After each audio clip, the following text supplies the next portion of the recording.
This is Business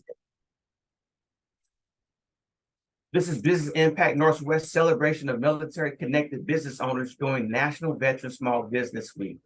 This year's theme is community service through business. I am Chris Armstrong Going Senior, the Northwest Program Director, which provides business coaching training for military connected business owners in Idaho, Oregon, and Washington. And we are funded through a cooperative agreement with the Small Business Administration. I am a Black male who has no hair. I'm wearing black frame glasses with a blackish gray polo shirt. And I'm sitting up against a Operation Entrepreneur background for those. So again, we want to celebrate all the things that small businesses do. So again, this is our agenda for today's services. We're going to have some video presentations from the Small Business Administrator, Isabella Guzman, a couple of videos from some key leaders inside of Business Impact Northwest, our CEO and our Vice President of Operations. We're going to introduce you to our Veterans Business Outreach Center team from Alaska. And then we're going to do a quick introduction of our guest presenter. We're going to have a quick little break and during right after our presentation from our primary presenter today. Then we're going to do a quick Q&A with our spotlight businesses. We have a proclamation reading as well. Then we'll close out and make sure you're aware of tonight's networking event for those who are in the Alaska Anchorage area. We definitely want to see you at our event tonight, if possible. Again, for those who signed up for the event, you will receive a recording once the recording link is available to you.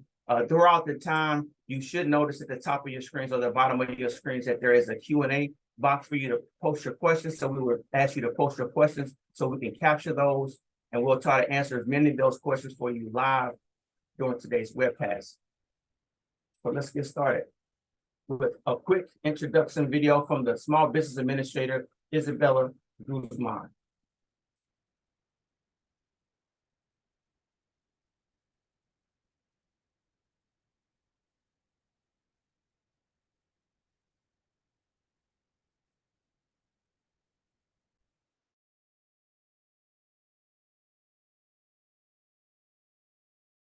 Hello, I'm SBA Administrator Isabella Casillas Guzman. This year, we mark the 10th anniversary of National Veteran Small Business Week by celebrating our veteran entrepreneurs, our military spouse business owners, and their significant contributions to our communities and to our economy. Their service to our country is commendable, and their impact as entrepreneurs on our nation's economy is great. Our 2 million veteran businesses employ over 5 million Americans and generate over $1.3 trillion in GDP every year. Our veterans know how to achieve mission, build teams, and problem solve under pressure. And it's those same qualities that make them skillful entrepreneurs. Since our founding by President Eisenhower 70 years ago, the SBA has supported our military community, and the establishment of the Office of Veterans Small Business Development nearly 25 years ago further propelled those efforts forward.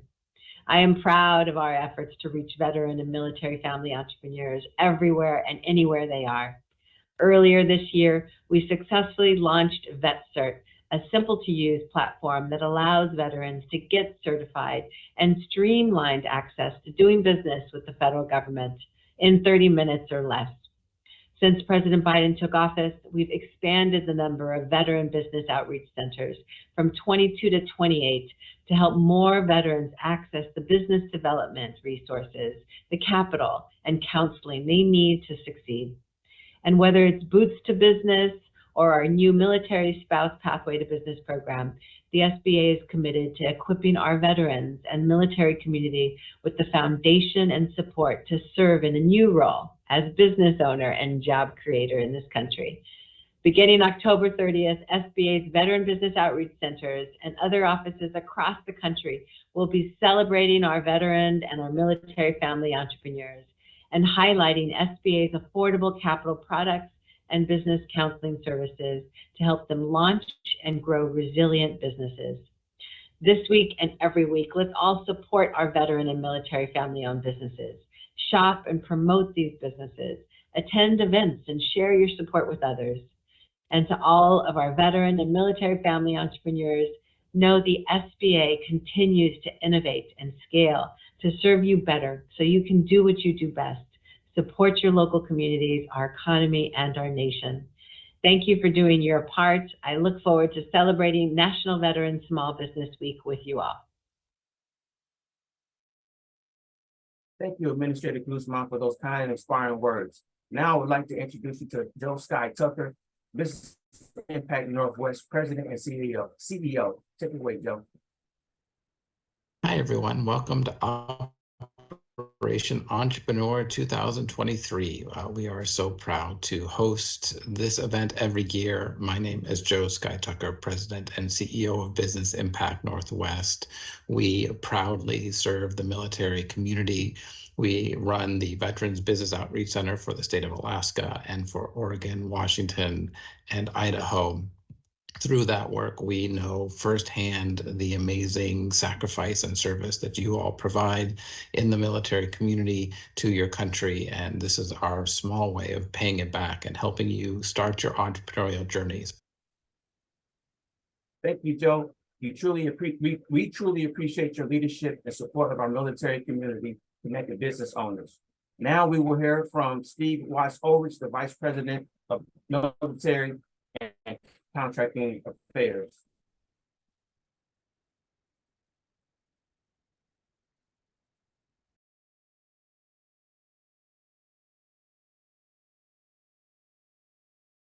Hello, I'm Steve Watts-Ulrich, an Air Force veteran and a Vice President of Military and Contracting Programs at Business Impact Northwest. During Operation Entrepreneur, Business Impact Northwest shines a spotlight on a truly remarkable group of individuals, entrepreneurs from the military community. These are the men and women who have served our country as a service member and or as a military spouse, and at some point they embark on the challenging journey of entrepreneurship. Military community entrepreneurs embody the spirit of innovation, determination, and resilience. They bring a unique set of skills to the business world.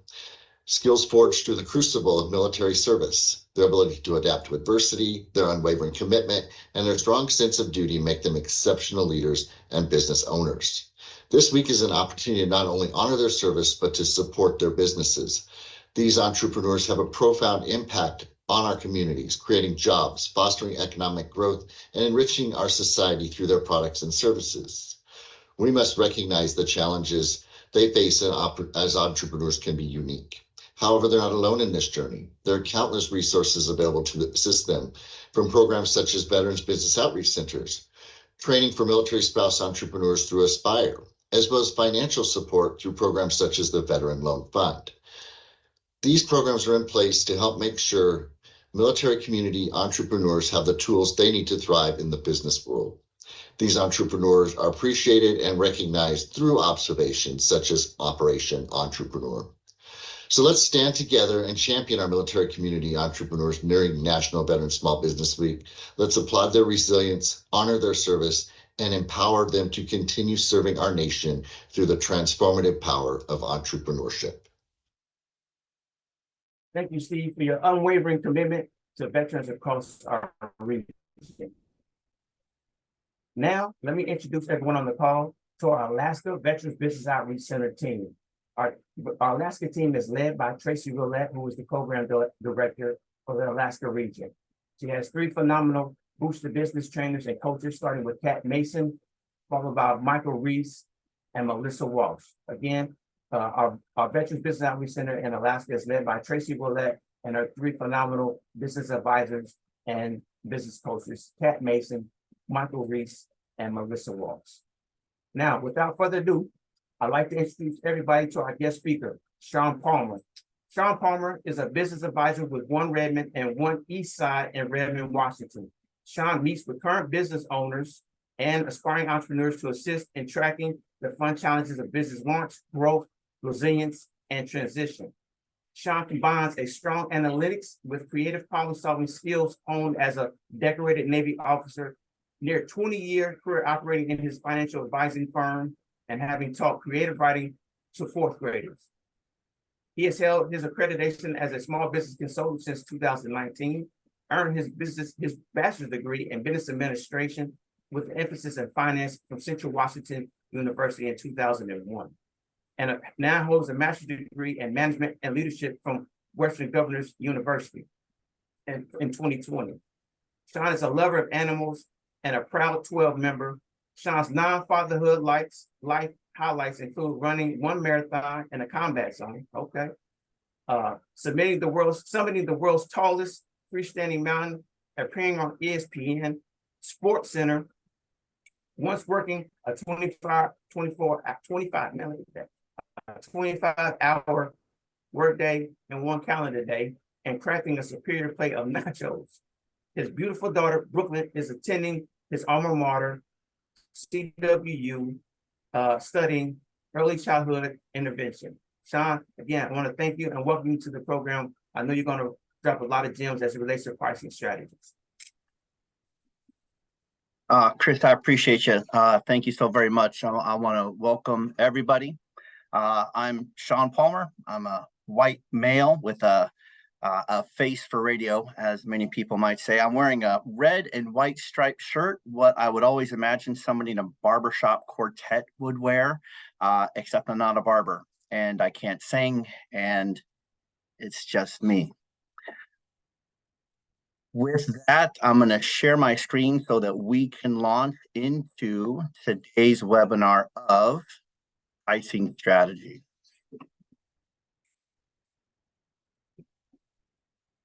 Now, when I'm working with an audience that I'm already a little bit familiar with and I'm feeling good about things, I might lead with something a little bit humorous. And an old standby used to be, hey, if you showed up expecting a handsome, well put together presenter, Brad Pitt couldn't be here, you got me instead. And then I imagined Brad Pitt at an award show. And Brad Pitt comes to the podium, and Brad Pitt is holding his trophy, and Brad Pitt points to the audience and he says, hey, Leo, remember that one movie we did that one time? And he says, if you were expecting a polished and inspirational acceptance speech, Shawn Palmer couldn't be here. You got me instead. Hey, buddy, Angelina sends your best. Now, funny part about this is at no time in the future, and I didn't start telling this joke until after they had broken up. That's how much I was paying attention to that kind of stuff.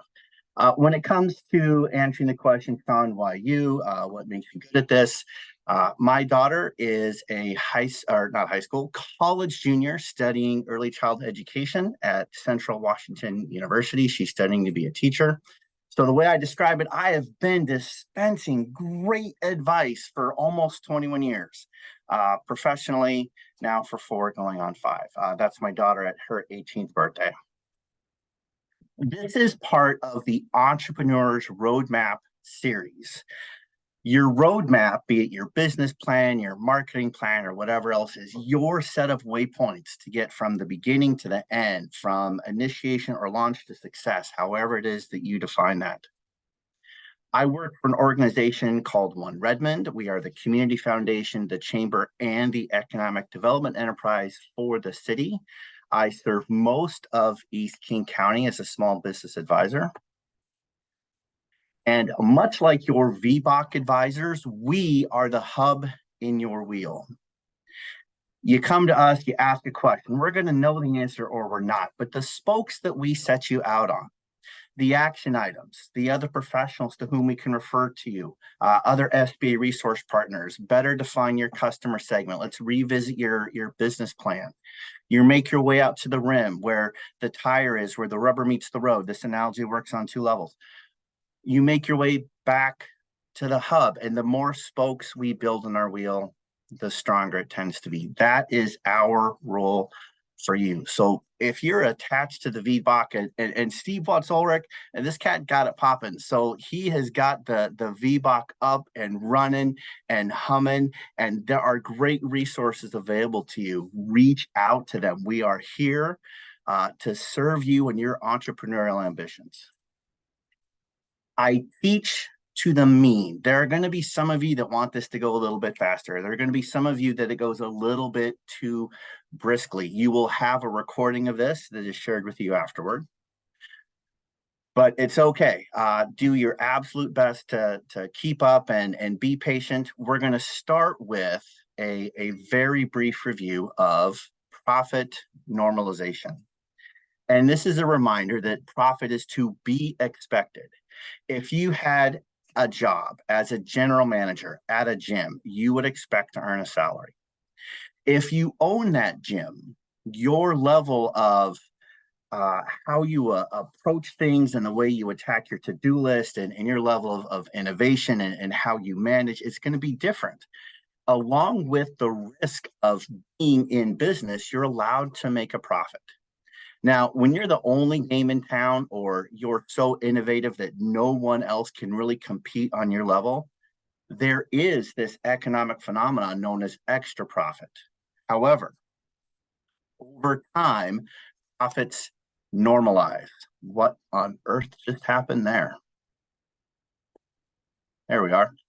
All right, normal profit is to be expected. Now, on that x-axis across the bottom, we've got innovation and time. What this tells us is that as time goes on, profits normalize, but also as time goes on, the entrepreneur must continue to innovate.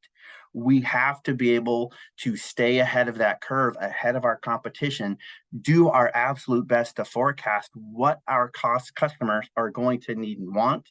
We must continue to do that. And I offer this as a reminder that profit is to be expected. One, because it's part of what we talk about today, but too often I talk with business owners whose litmus test is we made it another month. Number two, you are allowed and it is expected to be profitable. That's number two. Here's number one. As an entrepreneur, we must provide something of value to our customer segment that they're willing and able to pay for. That's one. When we've done that, profit can come. Profit is not bad. We must pursue that. That helps ensure our sustainability. All right. Now a quick review of supply and demand. This is a review for many of you. I get it, but here's why it's important. Usually when we speak of supply and demand, it's about moving the supply or demand curve and its effect on price. Today, we're going to focus on changing price as the variable with supply and demand remaining constant. So if we were to raise price, there's going to be a corresponding decrease to the quantity demanded. If we're selling coffees at $2 and we raise our price to $3, we cannot expect to sell the exact same amount. Now, price times quantity gives us our total revenue. So we can change the size and the shape of this revenue box. That's what we see with this new green line. Now we're going to go through a very brief example. Here we've got coffee at $2 and we're going to institute a small 10% price increase. With that price increase, we see a quantity sold go down from 2,000 down to 1,900. Our revenue increases. Second gray line, 4,000 to 4,180. Our variable cost, because we're selling fewer units, actually goes down. Fixed cost is exactly that, remains the same. So total cost comes down ever so slightly, but our profit with that slight uptick in revenue, with that slight downtick in cost, that 10% price increase results in a 56% increase in profit. Now, we don't always have these more or less slightly curved, but linear 45-degree angles to our supply and demand curve. So it really helps to know kind of what shape our demand curve is in. And there's not an easy publication to go in and look this up. Sometimes you just have to keep track of data, and sometimes we have to do a little bit of guessing. However, let's compare Walmart and Ferrari. Say what you will about Walmart cracking the top 100 of the best places to work, but for their business model, they do exceedingly well. Consumer staples, very flat, near horizontal demand curve. they are competing with the Targets and the Fred Meyers and whoever else's that are selling many of the similar items. So a small decrease in price brings a lot of those consumers over. We see a big uptick in demand. Compare that to Ferrari, who does one thing, they do it exceedingly well, and they have a near vertical demand curve. They can tack on 5-10%, which is $100,000 to $200,000 to the sticker price of a new Enzo. And those Saudi sheiks and those country music artists and NBA players are not going to bat an eyelash.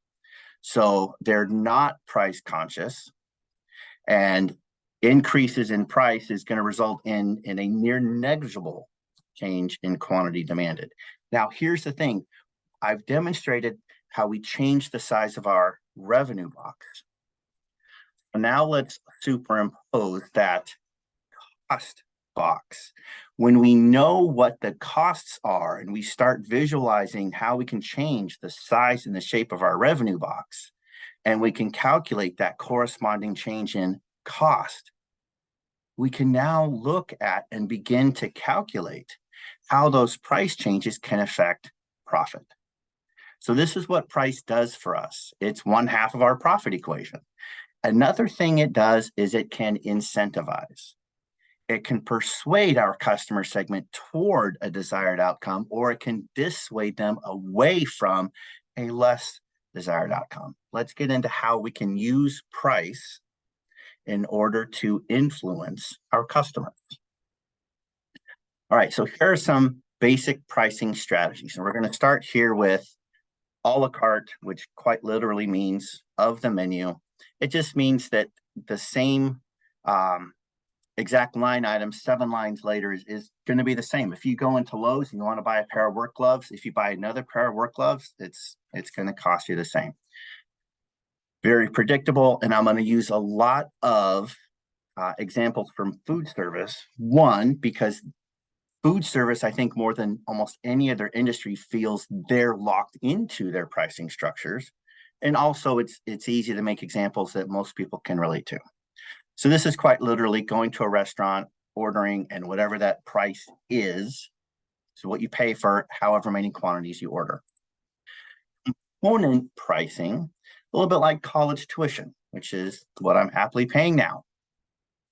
My daughter can take any mix of classes. Central Washington University is on the quarter system, so anywhere between 12 and 18 credits per quarter at whatever level. 100 level geography or her 400 level upper division education classes, package those together in any combination that adds up to 12 to 18, and it's the exact same cost. We see that at Panda Express. You don't order a la carte at Panda Express. You decide if you want 1, 2, or 3 of the entrees. You choose the rice or the noodles, and then you watch them scoop the General Tso's chicken, the sweet and sour pork, and the broccoli beef. There might be a slight upsell for the steak and for the prawns. That is incorporating a la carte with their primary pricing strategy of component. I'm going to speak about the next two in tandem because they're often used interchangeably, albeit incorrectly. Subscription is rooted in there being a single price rooted in periodicity. Your landscaper showing up once a week, that monthly gift box, back when we got magazines in the mail, not in our inboxes, versus membership, which is rooted in a single price, but for limitless access. The library is a membership, albeit a free one. Your gym, again, unless there are extras. And streaming services, we think of as a subscription, but it's really a membership because you can pay your subscription or membership fee, whatever they want to call it, but for pricing strategies, it's a membership to Netflix. And then you can binge watch stem to stern the entirety of Grey's Anatomy, never leave your couch. They won't charge you any extra. You can go on vacation, never turn your TV on. They won't rebate you anything. So that's all about unfettered access for a single price. And again, there are some elements of a la carte strategies with pay-per-view. So that extra little bit allows them to create an additional revenue stream on top of their membership. And then finally, block pricing, what a caterer would do with the bid process or some level of minimum purchase. As a public speaker, I only charge a daily rate. For those of you unfamiliar with the geography here in Western Washington, you've got Seattle and the Puget Sound area, our capital, our state capital, Olympia. It's about an hour south, 2 hours in traffic. So if an organization in Olympia says, Shawn, we want you to come do our morning keynote, it's an hour and 15 minutes all in, how much? I'm going to charge them for the entire day. In part because I can't get anywhere else that day to pick up an afternoon gig that may or may not be available. So I've locked in the entire day for this one 75-minute event anyway. Also, it puts our value on the same side of the table in that I know as a public speaker, every engagement I do, I'm auditioning for my next 12. So when I say I'm going to charge you for the entire day, what I want to do is provide additional value. So they say, great. Can you also moderate our lunchtime roundtable and can you lead 2 afternoon workshops? Absolutely, I can. I want to provide more value for the exact same price and stay busy doing what I love doing. All right, so let's look at price as incentive. And we see these all the time. Not just at gas stations where that $4.79 and 9/10 cents, but we see it in movie theater popcorn, whole numbers. We see small, medium, large, $8, $9, $10. Our math brain doesn't think of the absurdity of all three prices. What our math brain begins to calculate is that small incremental change. It's only $1 more from small to medium and $1 from medium to, I would be foolish to not get the large. The theater is going to make money on popcorn regardless. They want to make it on volume with as few trips for that concessionaire as possible. Staffs are smaller.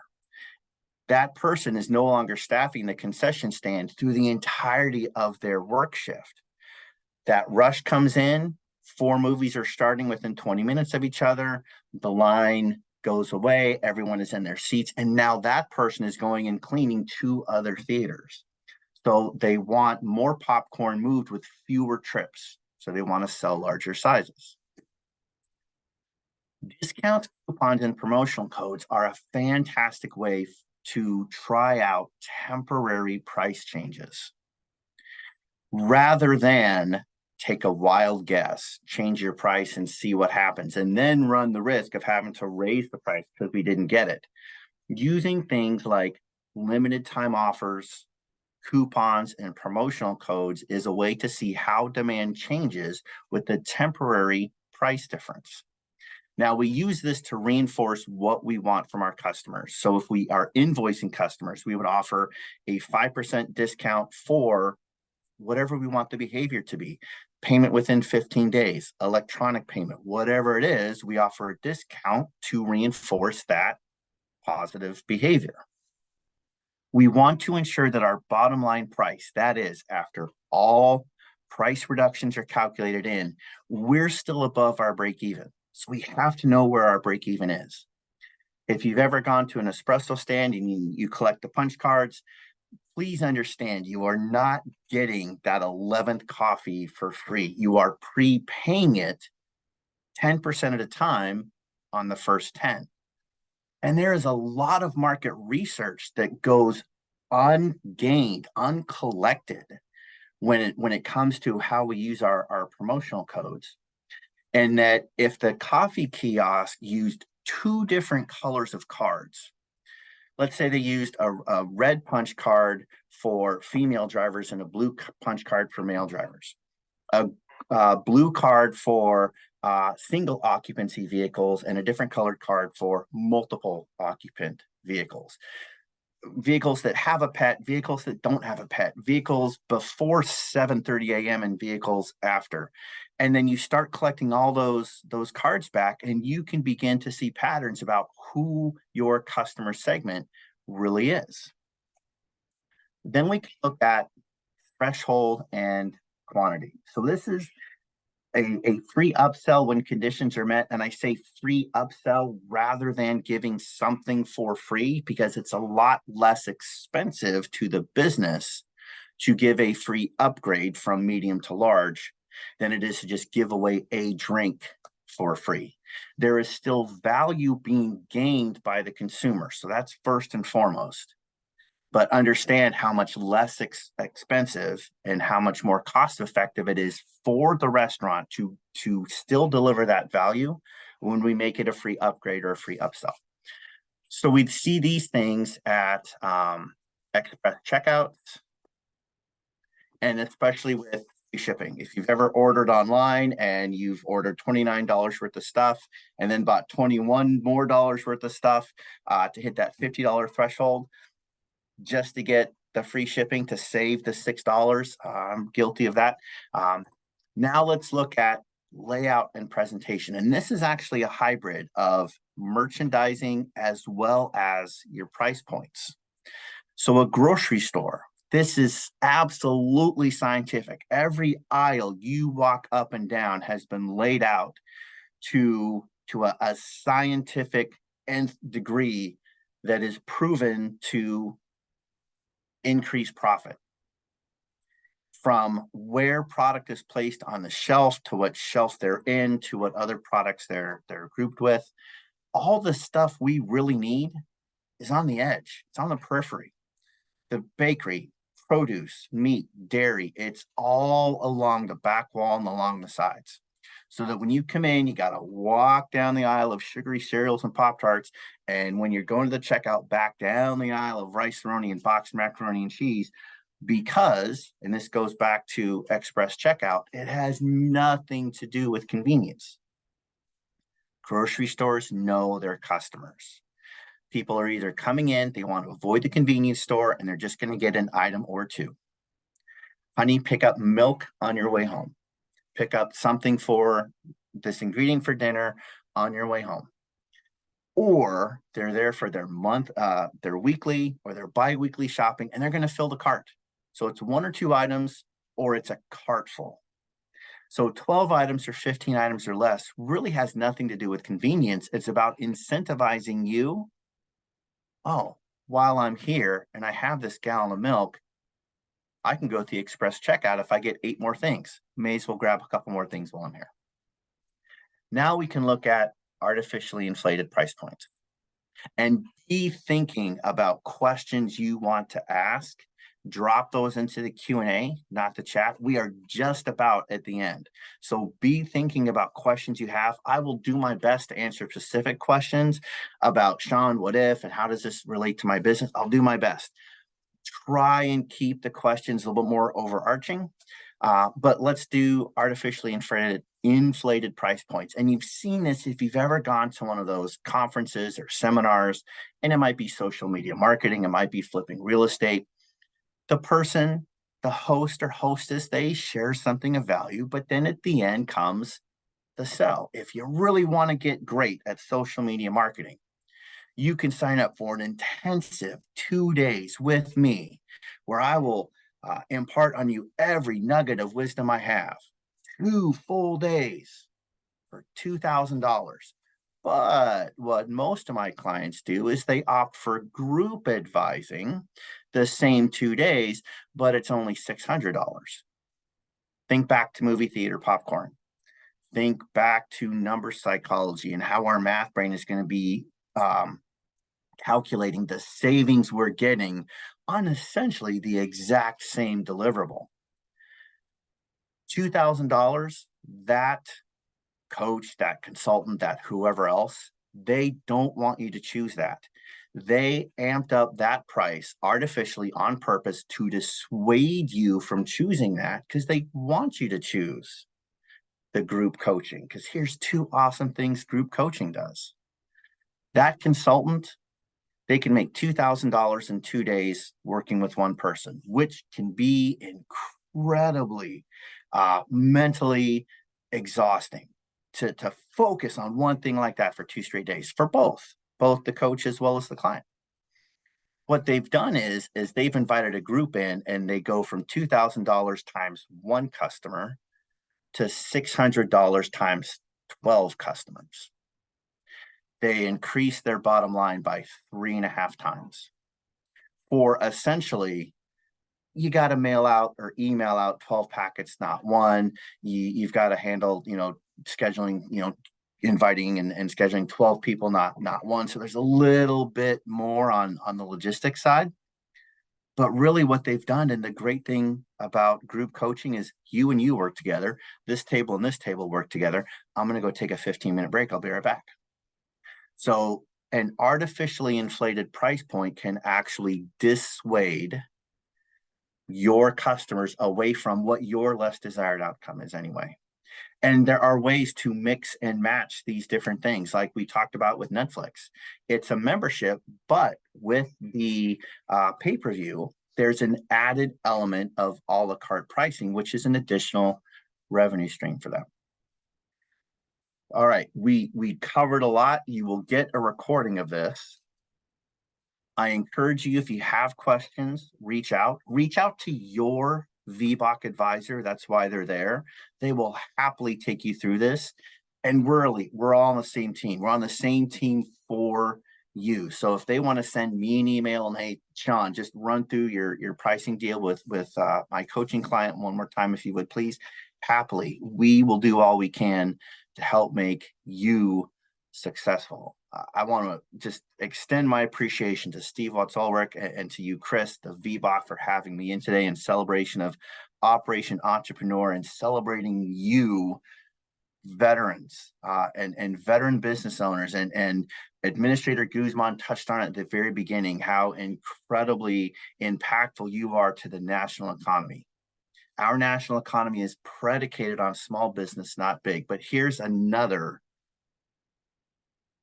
reason you're so incredibly valuable, how you're important, you're vital in your communities. Never mind the jobs you're going to create, never mind the lifestyle you're going to create for yourself.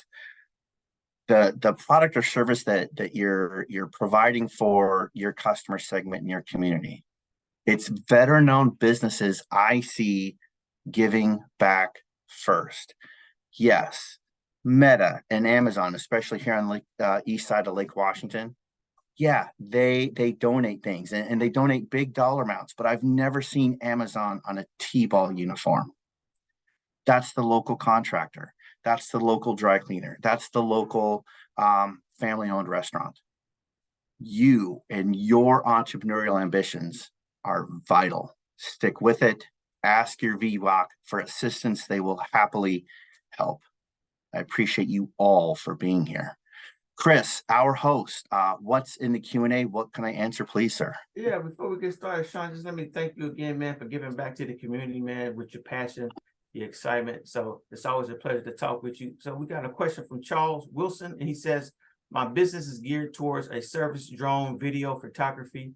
I am not at the point to go full-time. I laid out a tiered price list for basic to social media ads. How do I seek pricing as a side hustle / part-time to pay costs? Okay. All right. I'm gonna see if I can follow, because I'm a visual learner and I can't see the Q&A. Charles, I'm gonna try and restate your question and make sure I understand it. You've got a drone video business, and I'm not sure if you're using it for real estate or forest service or whatever else. You've got a tiered pricing strategy that you are promoting on social media. I got lost at the side hustle question. Chris, if you're reading the Q&A and you can clarify that for me, great. Otherwise, I'm going to invite Charles. Absolutely. No, I got you. It says, how do I seek pricing as a side hustle / part-time to pay costs? How do you seek pricing as a side hustle to pay costs? Charles, I apologize. The question is not landing with me. I don't understand what you're trying to ask. It's fine, Shawn, too. He has another question, so maybe if you clarify. Is a business real if you have not received any revenue or income from a client or customer? I'm a pragmatic man, and I'm going to be honest with you. If you've got a venture and it doesn't create revenue, and especially if it does not create profit, you need revenue first, then no, it's not a business. It might be an outreach program. It might be a hobby, sometimes an expensive one, but businesses create revenue. That's essential. Got you. And then I think he was clarifying, he said another one. He says he has a full-time career right now. What kind of pricing would I set to pay for my time? Oh, okay. All right. So I appreciate the clarification, Charles and Chris alike. All right. So how do you tailor your pricing to make sure that your time is being accounted for? Chris, is this specific to the drone business or a side hustle where he's going to consult and it's outside of the drone business? Now, okay, now it's clicking. I needed that, Charles. I appreciate you. He's saying that part, he says correct. Okay. So a little bit like my example with the public speaking. It's going to depend, and here's one of my most common responses to any small business question. It depends. So here's what it depends on. If you're trying to price based on time, it's going to depend upon how much time it takes to do whatever it is that you're doing. If you have to travel, if you have to sit in traffic, if there's a lot of prep that goes into it. Sometimes an hourly rate for a consultant is exactly what's needed. You're probably going to have to lift that up or inflate it a little bit to cover any overruns. Let's say you say, hey, I'm going to get this done in 4 hours, but really it takes 4.5 and we're closing in on 5. If it's strictly hourly, you put the risk on whoever is hiring you. If it goes over, they cover it. If you're saying, look, I can cover it in 4 hours, but it goes over, and you gave them just a stated block price, you put the risk on you. And we see this with car dealerships. It does not really take 45 minutes to change the oil in your Ford F-350. That tech is probably going to knock it out in about 18, 19 minutes, but they get to charge you the shop rate at 45 because that's what the book says it costs. And we pay that because it's still valuable because we can't get it done that fast. But that's their efficiency and their way of being able to be profitable and sustainable is their skill level in still being able to provide value, but get it done a lot faster and ever so slightly charge more than the time that it actually costs them. So Charles, for you, depending upon how you want to present yourself and what it is that this consultancy is all about, it's going to depend on those things and how, if you want to price yourself as hourly, price yourself as, hey, tell me all the deliverables you need. I'll tell you how long it takes, and understand that it's got to be something valuable. So you have to be able to provide something of value. In doing so, let's say you are going to go talk sales strategies with an insurance agency. I'm going to teach your insurance agents how to close more deals. How much value are you delivering? If each of those insurance agents sees their commissions rise by $500 a month because of what you taught them to do, that's incredibly valuable. Now, that same time you spend doing something else might be more or less valuable for whoever is receiving it. So knowing who your customer segment is going to be vital in that, the value that you provide, and ultimately what their competitive options are, your competition, who else can they go to, and what would that person or that organization charge. Oh man, there was a lot packed in there. Once I understood your question, Charles, I appreciate your patience with me. There's a lot that goes into it. I hope I was able to share some tidbits. Anything further, reach out to your VBOC and one of their coaches. I promise you they will help. All right, Shawn. The next question comes from Faye McMartin. And they say, we have a business selling rocks and beads. Is marking up the price we pay 3 times a good option? Just doing craft shows, no storefront. It depends. And here's what it depends on. what can they get these rocks and beads for at other places? If they have to go to a Ben Franklin, or if they have to go to a Michael's or some other specialty shop, is the price commensurate with what you're charging? What's your unique value? If you're at these shows, are there other competitors doing something very similar to you at the same shows, or do you stand out? Is your unique advantage your selection? Is your unique advantage the fact that you deliver? Is your unique advantage your quality? So you have to look at what it is that makes you distinct from your competition.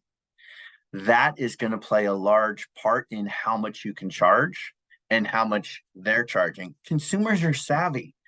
We are good at math in that initial stage of looking at quality and how much quality or how much unique value I'm getting, however they're going to define it, per dollar. So I can look at a Porsche 911. I can look at a Toyota Camry. I can look at how distinct their prices are, and for how different those two vehicles are, there are a lot of similarities.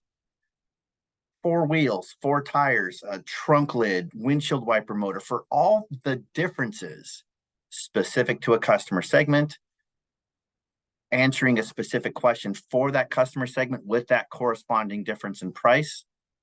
A lot of similarities between those two vehicles.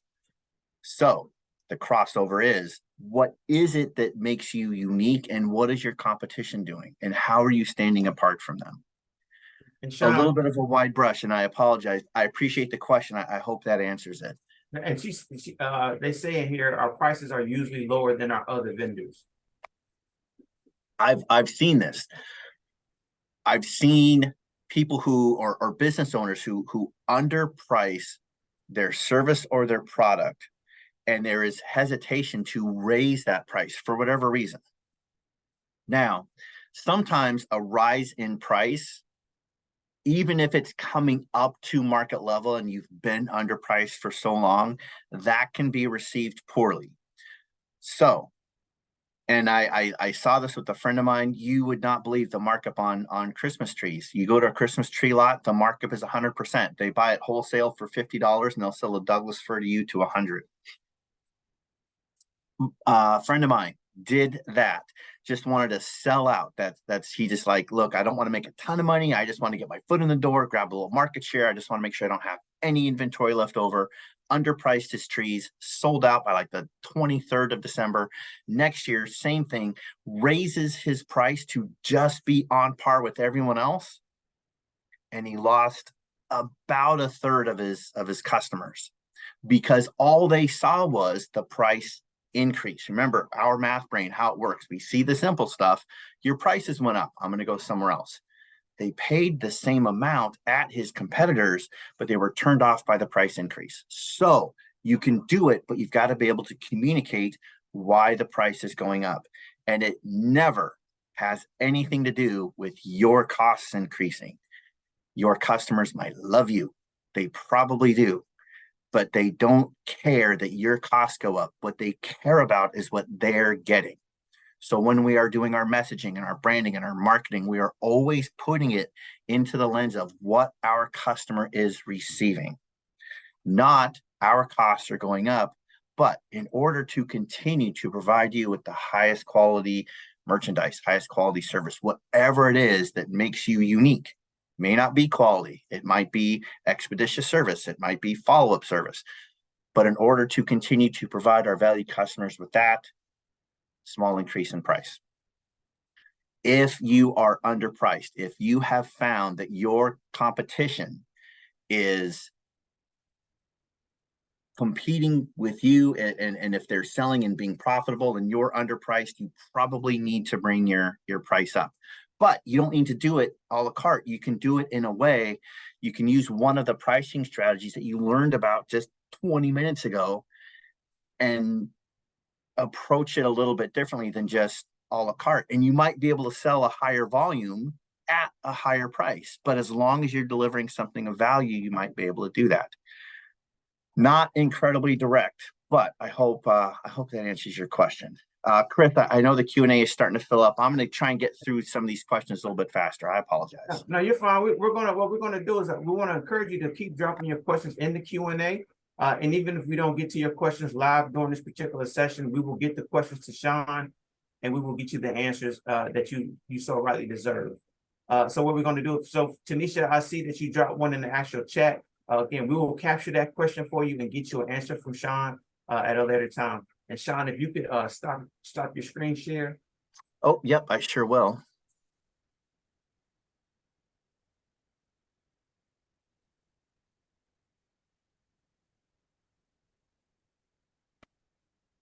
So at this time, we're going to go ahead and take a quick 10-minute break. So I have 12:20. So we're going to take a break from 12:20 to 12:30.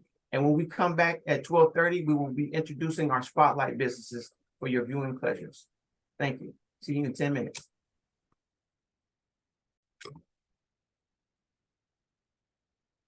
So again, joining us here shortly, we have Justin Hart with HRT K9. We have Philip Vu from Jerks Greek and Naked. And then we have Derek Green from Waffles and Whatnots. So we're going to go ahead and move into a question and answer session with our panelists. But before we get into the questions, I want to go ahead and allow our panelists to talk a little bit about their business. And we're going to go ahead and start with Justin. Justin, if you can come on camera and just tell the audience who you are, what your business is, and what you offer. Yes, Justin. I am the founder and lead trainer at HRT K9. We are a 501c3 nonprofit training and placing service animals with disabled veterans. The dogs that we train and utilize come from local shelters and rescues. Okay, that's fine. We'll come back to you. Philip.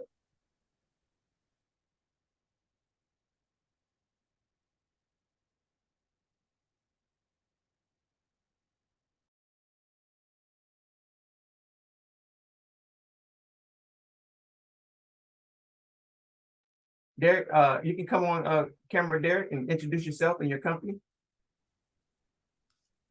Hello, everyone. My name is Derek Green. I'm a black male, no hair, wearing a red sweater, presenting in front of the background of my food truck from a restaurant. I own a restaurant called Waffles and Whatnot, which is something that I started on a sidewalk in downtown Anchorage, Alaska in 2016, and have now turned it into a franchise as of November of last year. Actually very honored to be here, and I appreciate you guys, and here for questions.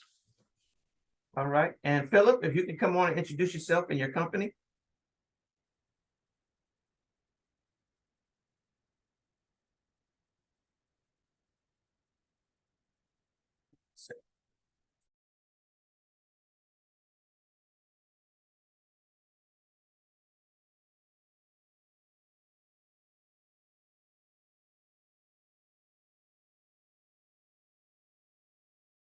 We'll see if Philip joins us back, but for right now, we'll move on with Derek and Justin. You both can come on camera. So we'll get started with you, Derek, since you're on camera right now. What is your favorite part of being a small business owner?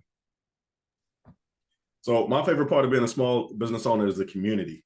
Being able to interact with the community and having a small enterprise gives me the ability and the flexibility to adjust to what the community needs. So I actually have the chance to have maximum impact on my community here in Anchorage, Alaska.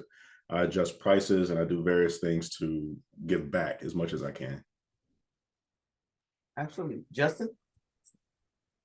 Yes, my favorite parts are the ability to dictate my own schedule so that I can work with the community and other organizations.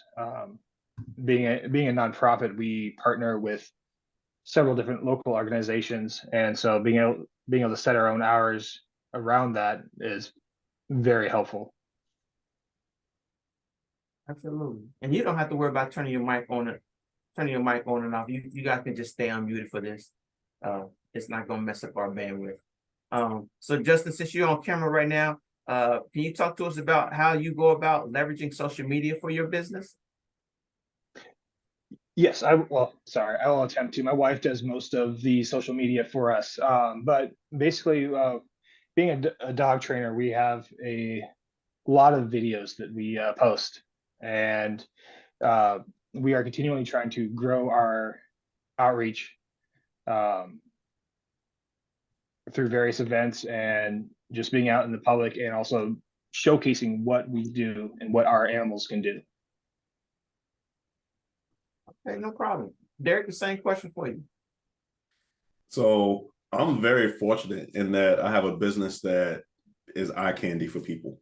You eat with your eyes. And so social media has been very important for me. And I'm blessed that 9 months after I started my business on a picnic table, I was inducted into the Facebook Small and Medium Business Council. At the time, being one of the most successful organic social media marketers in the country. So I have this amazing ability to organically reach the community, which allows me to actually build a stronger community and have built a stronger community. So much so that I only ran Facebook ads from 2016 to 2019. I have not ran a single social media ad since 2019. And yet my business has been growing at a steady rate of about 40% year over year. That's phenomenal. That's phenomenal. Yeah, Derek. So while you on the screen right now, can you talk to us a little bit or share with the audience? Has your military experience been an advantage for you in running your small business? Oh, absolutely. So I spent 21 years in the military, and that discipline that comes along with that, if nothing more, just the days that you don't want to get up and put the uniform on, but you decide to get in there and get it done anyway.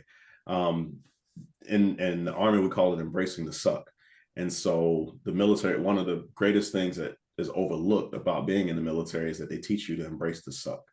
And being a business owner, with the amount of ups and downs that can happen within your business, that in natural cycles, you're going to have sucky time periods. And so you have to learn how to embrace that.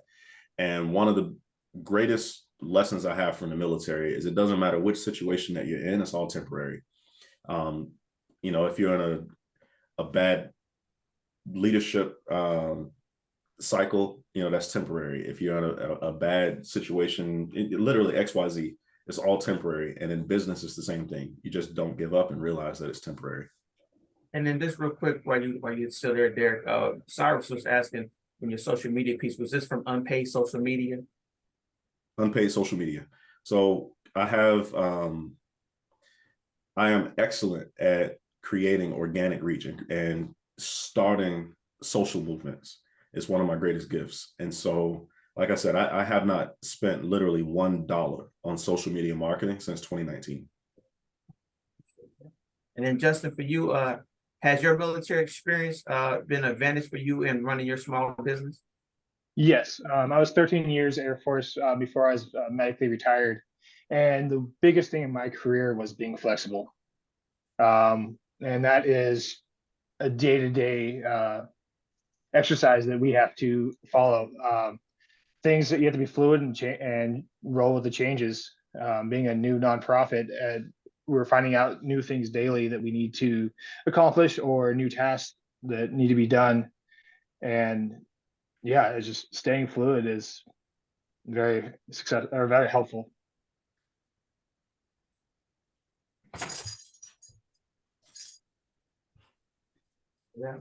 So again, Derek, when that noise happened, you popped up on my screen, so you get this question. Sorry, I don't know if it's the dog that you hear or if it's the F-22s. You're fine. You're fine. It seems with COVID, getting back, it seems like it's starting to launch back up. The numbers are starting to go up. If it does happen to go back up, what steps are you taking to ensure your business continues to operate during the next COVID? So quick funny story is that I opened my current restaurant on March 1st of 2020. We were shut down within 2 weeks after that because of COVID. And we were shut down a total of 6 times in that year in 2020. And yet our sales still grew. In fact, I didn't qualify for any of the COVID assisted funds because my revenue never dropped. The way that I prepared then and the way that I'm preparing now is making sure that I have enough capital on hand before I actually need it. In addition to that, making sure that I have the supplies and inventory that I need. Being a restaurant, the supply chain, the logistics chain was interrupted severely during COVID. And so being able to have the supplies, the majority of the supplies that I need, minus fresh produce and things like that, was incredibly beneficial. Also having a backup, having an alternative. The last time I was able to park a food truck in front of my restaurant so that people were in the outdoor space and still able to come in and eat. We're looking at doing something similar to that now.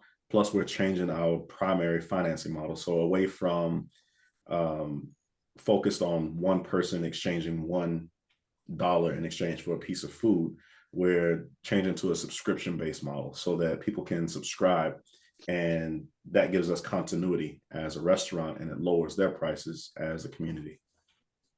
Absolutely. And Philip, I appreciate you coming back in with that perseverance. You know, but you're my guy. You say I'm gonna get back in here somehow way. So you can come off mute, Philip, and just introduce yourself to the audience, Philip, real quick. Can you guys hear me okay? We sure can. Yeah, so I went through all the prep for nothing. I was waiting 10 minutes, and then as soon as it started, it dropped.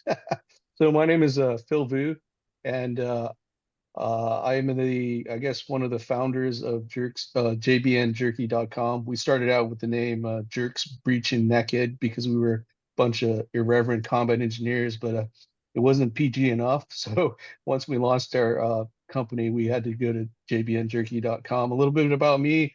I'm a Pacific Northwesterner. I was born in Saigon, but I grew up in Seattle, so this is my home. I joined the Army out of high school in 1994, did the active duty thing, got out, went to school, had a 20-year career in logistics and supply chain. And then I re-enlisted in the Washington National Guard 3 years ago. And so everything's been going good. And then health-wise, I had a issue 2 years ago that forced me to medically retire. And then I got the pleasure of joining one of Chris's sessions on Boots to Business, and he kind of challenged me to get off my butt. So we kind of launched a beef jerky business that day, or that 2 days after a session. And so glad to be here. Oh, for the hearing impaired, so I'm an Asian male wearing a gray sweatshirt with my Jerks Breaching Naked logo on it. Wearing a cap today and glasses with a speckle gray all over the black hair. So that's me in a nutshell. I appreciate that, Philip. And while you're on camera, you don't mute yet. You can just leave it off mute. Can you tell us what's your favorite part of being a small business owner, Philip?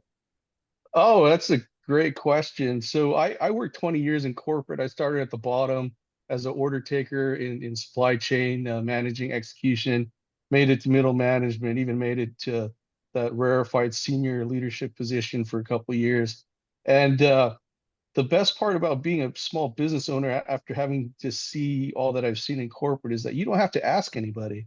You know, you can get out of bed and you say, today I'm going to excel at marketing, or, you know, you're doing the marketing, and then all of a sudden there's a fire with production, and you're getting your hands dirty, and then you're helping ship the boxes, and you're driving the stuff to the post office. So you know, you just do what you want to do, how you better yourself and better the business and better the experience for the customer. That's like the best part. The worst part, probably having to pay the bills by yourself. Okay. And then Justin, can you talk to us again, you know, with COVID on the rise, possibly, how are you going about running your foundation if the numbers kick back up and we have to go through some of the same challenges that we had to do a few years ago? Yes. So we just recently launched in July, so that is it would be a new thing for us. And basically what we'll have to do is just, you know, closely monitor the situation. The way we're not a retail business, we don't have a lot of hands-on with customers except for when we are turning over the animals to our clients. So at that point, we'll just have to take necessary precautions, use outdoor venues if necessary. Gotcha. And then Phil, you can come back on, and like I said, you can just keep your microphone open, Phil, so you don't have to keep going through all of that. Okay. Can you talk to us about how your military experience, was it an advantage or a disadvantage for you in running your small business? I would say having the military experience and going through the whole, you know, deconstructing yourself and rebuilding yourself in a team player, and teaching being taught how to persevere in all the different conditions, especially as a combat engineer, has really benefited both on the corporate side and as a small business owner, because most of the time you have good intentions, you have good planning, but as soon as you get that contact, everything falls apart. So what we've learned, how to use the resources we have and how to keep our eyes on the goal, even though things are always shifting, it's definitely the benefit as a small business owner. Definitely. And then this is going to be the last question for everybody, but we'll start with you, Philip, since you're on camera. What piece of advice would you give to a business owner that's starting today? So I kind of like got all fragmented because the tech issue, so I apologize. So our business, we're actually a small batch beef jerky business. We're online 100%. Well, we're online about 90%, and 10% of our sales come out of a storefront in White Center here in Washington. And so the nugget I would say is like what they say, it's true. You know what? There's been a lot of small business owners before us, probably plenty after us. So you might have a great business idea, but I would say do extra research to see if there has been some work done by another small business owner that started it and wants to sell the business or exit the business to do something else, or to have a partnership with you. There's a lot of business opportunities on LoopNet, and I think it's Small Biz Sales, that you can actually punch in what you want to do, and you can research what's already been done, what's being sold. That way you can kind of get the data that's out on the market, and you can compare it with what your projections are. Everybody has a passion, but at the end of the day, I think our speaker said it best, that it's an expensive hobby if you don't have the revenues to support your passion. So yeah, do your due diligence and make sure that your projections are as accurate as can be, because the bills, they come hot and heavy once you turn the lights on. You don't get to take a time out. Absolutely. Justin? Yes. What advice would you give to a brand new small business owner today? The biggest piece of advice is just go ahead and do it. That is where we kind of launched ourselves and found ourselves, is that my wife and I have been talking about starting this for a while, and we finally just one day just kind of launched and started doing it. If you sit there and wait, it will never happen. Okay, I appreciate that. And then Derek? Second, what both of them said, absolutely. So for me, the biggest piece of advice that I would give is don't give up on your dreams, because they never give up on you. Your dreams are going to be there at your deathbed. And I've had the fortune or misfortune of being at a couple people's last few moments on this earth, and their regrets are that they didn't go after their passion or that whatever they were dreaming about. So your dreams never give up on you, even though you give up on them sometimes. And if you don't give up on your dreams, then you have opportunity to change yourself and change your world. So that would be my piece of advice. All right, thank you. And Charles, to answer your question, when we send the recording out, we will share all of our Spotlight business information in that email that we will send out for you. But while we have them online, if you guys can type in the chat links to your social media or your websites. But Charles, again, we will share that information when we send out the follow-up email. With that being said, I just want to thank Philip, Justin, and Derek for sharing their experience with our audience. It's been invaluable. Number one, our audience gets the opportunity to see veterans who actually started something and taken action on something, which is always a hindrance or a stopping point for many individuals. So the fact that we had 3 veteran-owned businesses that are on here, I want to just say thank you for joining us with that. And now we're going to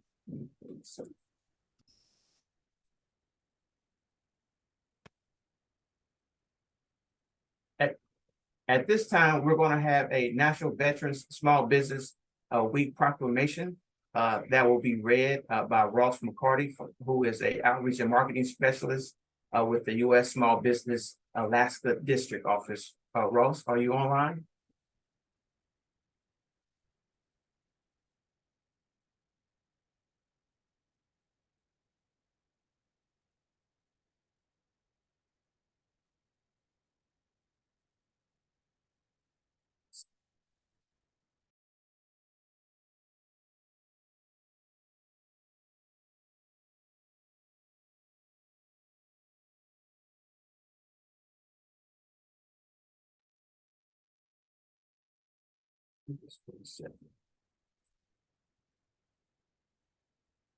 Bo, can we promote Ross? He should be. Let me try it again.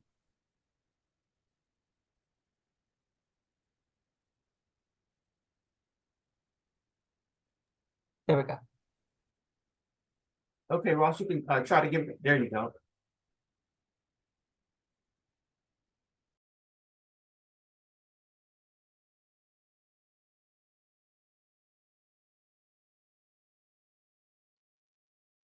I'm going to stop my screen share, Ross. You can just unmute and turn your camera on.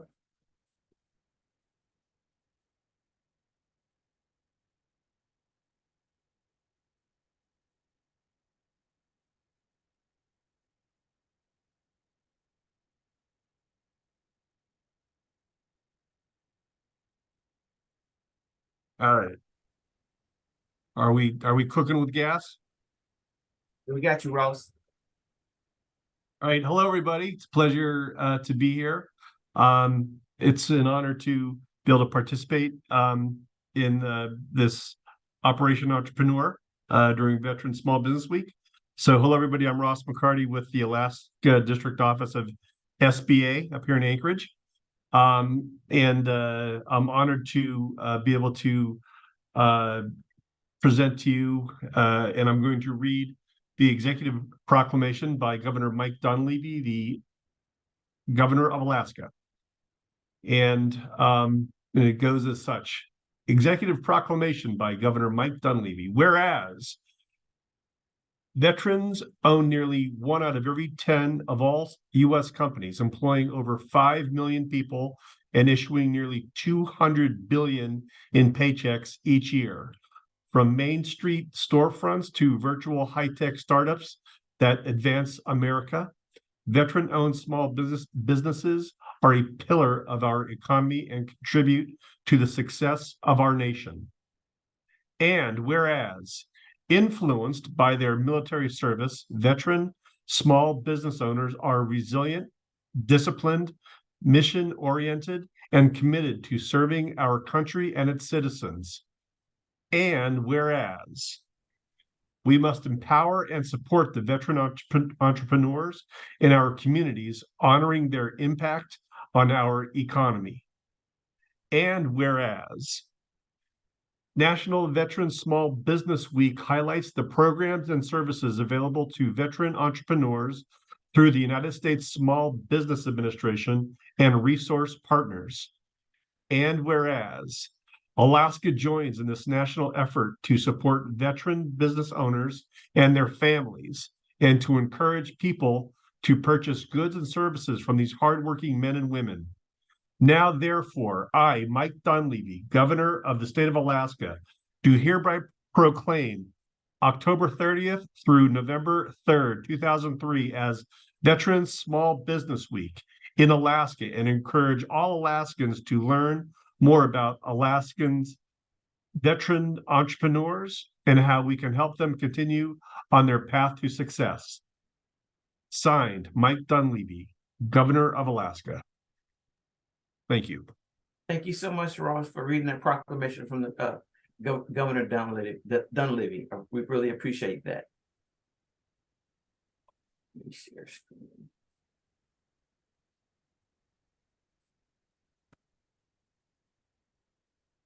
All right. So again, we just like to invite everyone who is in the Anchorage area to join us tonight at the BP Energy Center, which is located at 1014 Energy Court in Anchorage, Alaska.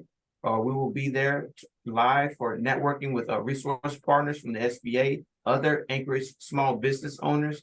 You'll get a chance to meet your Anchorage or your Alaska VBOT team and other resources that are located in your area from tonight from 6 to 8 p.m. your time. So again, that's the BP Energy Center, 1014 Energy Court from 6 to 8 p.m. tonight. We would love to see you come out and celebrate, and let's just talk small business and just let's celebrate all the good things that we do as small veteran-owned businesses.